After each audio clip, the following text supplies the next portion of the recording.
Okay, so I learned about this thing called enneagrams, right? And turns out I'm a number 8. And I looked up what the number 8 was, and one of the qualities was that I have a hard time trusting people, and that when someone breaks my trust, it's like really hard for me to get back into that I can trust you feeling.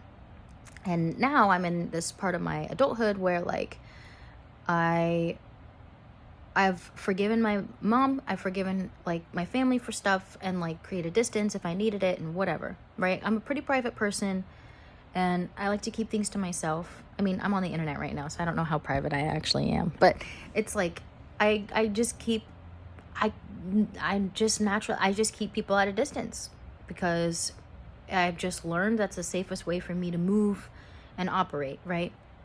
And recently, in the last couple months, especially now that I have 2 kids and I have a daughter now, I've thought a lot about how I want to have my relationships and what I want my community to be like. And being close with my mom is something that is important to me and it's something that I want. And, you know, keeping her at arm's length isn't the way to do that.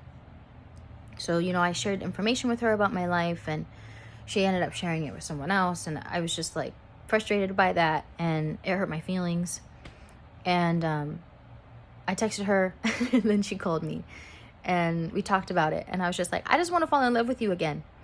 But stuff like this hurts my feelings. And I just want our relationship to be between us. Like, I know that you have a husband, you can tell him whatever, but like, I want our relationship to be about us because it feels like I need to build this bond that I have with you. Because, I mean, just like, a little background, like, the past isn't relevant to me all the time, but it also is where I'm coming from. So, like, my mom, she was a single mom for a little bit, and I would have to be babysat or I would have to go stay with family while she went to go work, and that's fine. Like, a lot of moms do that. I will just also say, like, that creates a psychological barrier between parent and child. Like, there's studies about this. I don't have to talk about it. So, like, growing up, like, there was other things that made me and my mom feel distant. It was her relationship with her husband and, like, my relationship with her husband, my relationship with my family, with my other dad. Like, the fact that I was the only brown person in my family and my mom was white and, like, the whole family was white. Like, there was all these things as a child that felt like I couldn't overcome in order to feel close to my family, especially my mom. And it really hurt because, like, my mom is so beautiful. My mom is so cool. And, like, I remember as a kid, like, she would just smell good. Like, I would just smell her clothes. Like, and I would try to wear her socks and, like, that kind of stuff. Like, I was so in love with my mom, but I felt so far away from her. And, like, now that I'm older, like, I want to mend that. And I know that I have to change myself in order to change the relationship so that she can change and evolve in the way that God sees that best for her. So her and we just got off the phone and I was like kind of like passionate. I was just like, bro, like, what the heck? Like, this hurts my feelings. And she's like, well, I wasn't trying to hurt your feelings. Like, we were just trying to help you. And I'm like, okay, but like, only God can help me right now. Like, I understand that you want to help me, but like, having other people know my business and like trying to figure out a plan behind me isn't really helping me. It just creates more psychological or psychic energy that I can feel later on, or it manifests in my life later on in a different way as like self-doubt or like worry or like, whatever. Like, those vibrations reach me. And she was just like, hey, like, I don't want to make your life any harder. Like, I love you and I want to help. I want to be there for you. I want to support you, is basically what she was saying. And like, that felt really good to hear because I know that it's true, but it's also like hearing it feels really nice, right? Like, we love to hear that we're loved. So I just wanted to like get on here and like be honest about that moment that I went through, and just to say, like, just because your past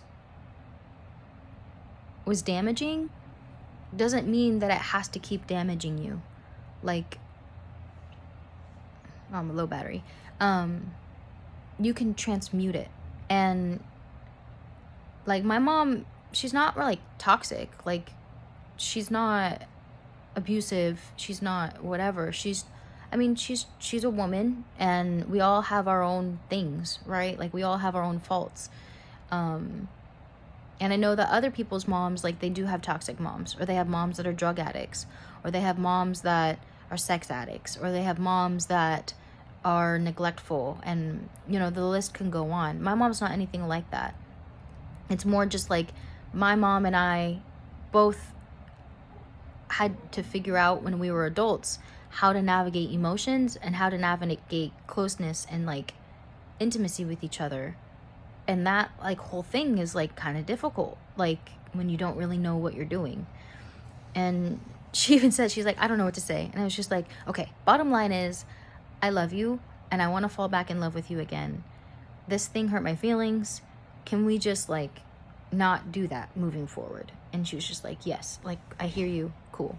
And like I'm like, okay, cool. And then she was like, thank you for giving me a chance to like understand. Thank you for hearing, for listening, and thank you for sharing with me. And I was just like, you're welcome. And then we both laughed because it was kind of awkward, and we both do that. We just laugh because we're like, okay, we were just emotional with each other. What do we do about it now? But yeah, like I know that there's people in the world that want to be close with people from their past, but don't really know how to have like boundaries, or don't really know how to like advocate for themselves, or they get kind of stuck in that like dynamic where you're small, where you have to shrink in the capacity of the other person. Because like obviously she's my mom, so like our dynamic growing up was that I was smaller than her, right? Which isn't like on its own like a bad thing, but like that smallness that I felt I ended up being small everywhere. And it's taking time, or it took time for me to grow out of that smallness and to like own the room. And like even now, like I'm still experiencing that expansion. Like I'm still feeling myself grow, and like being able to own the room when I walk in, or feel like I'm able to like just be my full self. Like that's something I'm still growing into. So I just want to say that it's okay to forgive people, and it's okay to redraw the lines, and it's okay to like be specific and to be like honest, because I was just honest, and it came out a little passionate. And that's kind of the thing with my Enneagram, like an 8. Like we're just really passionate people, and sometimes we steamroll people, and sometimes like it's this, that, and the whatever. You can read about the Enneagram 8 if you care. I'm an 8 wing 7. But like the thing for me was that I just learned about myself is like forgiving someone is one thing, building a relationship with them is another, and then like maintaining that relationship is a whole other thing. So it's like my mom and I were in this spot right now where we're learning how to maintain a relationship with each other. And it's not that we're strangers, but like we just don't have a lot of experience communicating emotionally with each other. And I think unfortunately like that's a really common narrative for parents and their children, and nobody really wants to take responsibility for it and like make it better. But what I really value about my mom is that she understands that I understand. Like we both understand that things could have been better in the past. Okay, great. Like she made mistakes, I made mistakes. We're both like people growing on earth, right? And it's what it is, it's like the willingness to change, the willingness to be different, the willingness to grow, the willingness to be loving. And I think too often when you grow up feeling emotionally and spiritually like isolated from people, it becomes like a legit challenge for you to connect with others on a sincere and intimate level. And sometimes people get played, sometimes people get into relationships that they shouldn't be, that don't like feed them, or like nourish them, and yada yada yada. But like I'm grateful I found my husband, because I wouldn't have been in this mentality of being able to receive love if it weren't also something I'm experiencing in my relationship. Does that make sense? I mean, I know it makes sense, but like, are you with me? In the sense like love really opens me up, and being a mom really opens me up. especially like giving grace to my own mom. So yeah, like I just want to say, like, I don't know what you're going through or like why we're vibrating at the same capacity so that you're watching this video, but like all I can really say is if somebody really wants to make it work with you, they're going to listen to you, or they're at least going to give you an opportunity to say what you have to say. They might be confused, and you might not be doing a good job articulating what it is that you're feeling or what you're thinking. So you just have to give each other a moment to figure out what even is going on, you know? Because like communication is hard, especially in the language of English. Like we only really have one word for love. It's infatuation, or you could say admiration or whatever, but like love is kind of just like love, and love is so many different things, and it can be really dense. So just give people grace and like understand that when you're interacting with your past or people from your past, you don't have to hold on to the anger. Because there was a moment there where I just like I could feel this like past version of my psyche like wanting to hold on to that anger and like just be really mad at her and shut everything down and like end our relationship. And that's not actually what I want. It was just this version of me as a child that sticks people at arm's distance the second that I feel threatened, or the second that I feel emotional distance or misunderstood, or you know, what have you. And like I had to like rein it in and take a moment and just be like, this is what I want, Mom. Like, this is what I want. I feel this way, but this is what I want. And she was like, I hear you. I totally get it. And this is what I want. And I was like, okay, cool. I respect that. Cool. We're good. And yeah, just let yourself grow. And if you have that feeling of like wanting to retract and shut people down and like push them out, like sometimes that's warranted, but I'm just going to be honest, a lot of times it's not. People are not nearly as evil as you think that they are, or that you've built them up to be in your head. Yeah. And you know, a lot of times people want an opportunity to grow. People want an opportunity to show up and like be a part of your life. And like there really aren't that many psychopaths in the world. There really isn't. So the amount of people that are willing to do something is a big majority. And I guess I'm just making this video for especially like girls with their moms, but like, you know, for women, like we're vulnerable emotional creatures, and building community with other women is hard enough as it is, right? So hold on to the community that you have. Like there's still some family members I have that are women that all they do is like worry, or they get stressed out, or they try to make me feel worried about what they're worried about, or I mean, I don't know. It's like a whole thing. And I'll listen and not get too like caught up in it, because I know it's about them more than it's about me. And that's my opportunity to show up in service for them.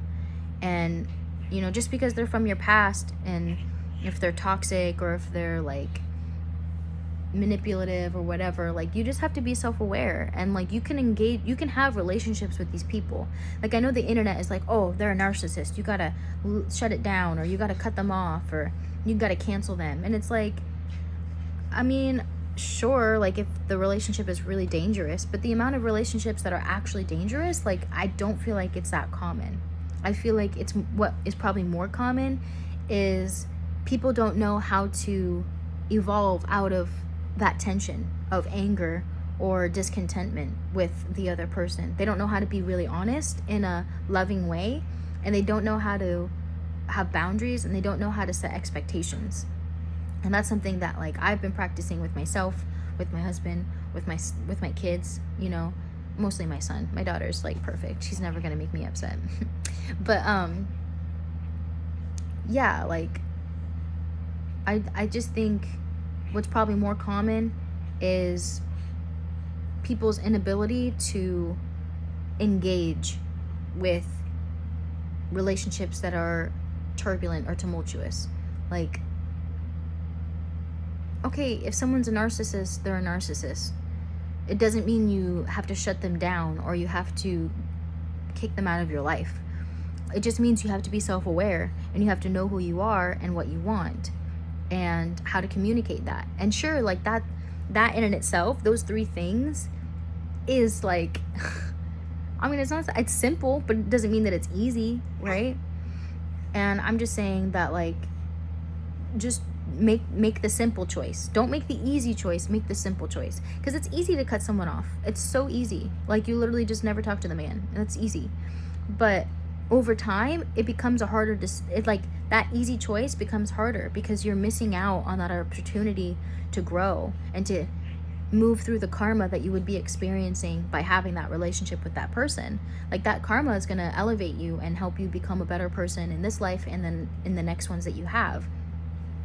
So make the simple choice and just decide that you're going to go through the uncomfortable things. That's what my husband and I have been talking about lately, just moving through the uncomfortability, because like it literally is just more worth it. It literally is more worth it.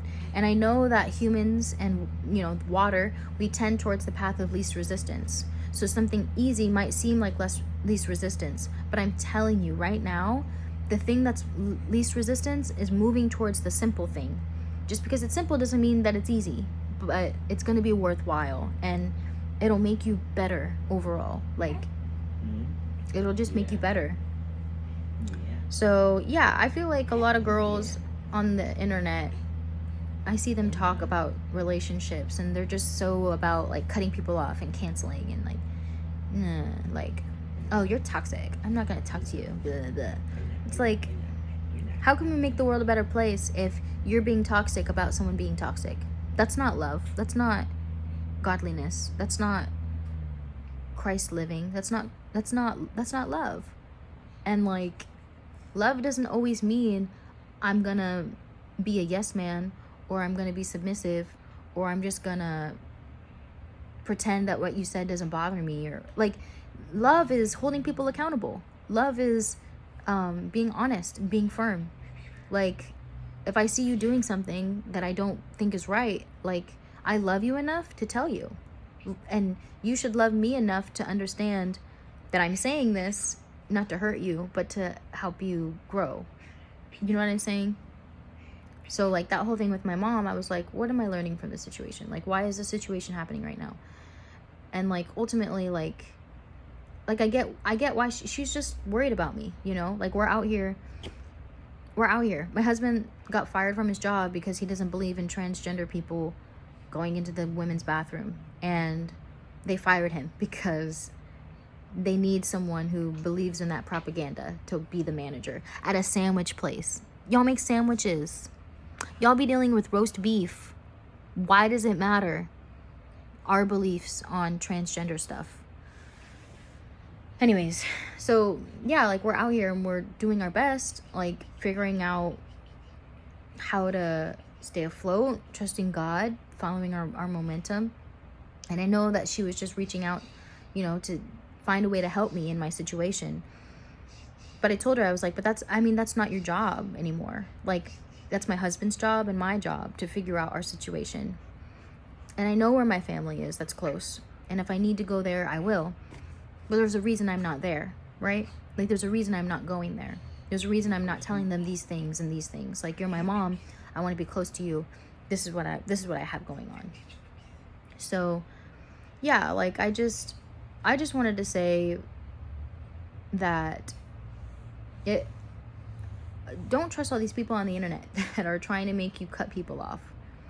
Because I think that you can keep people in your life and still grow and expand. I think, yeah, we fall out of resonance with some people. We outgrow some people.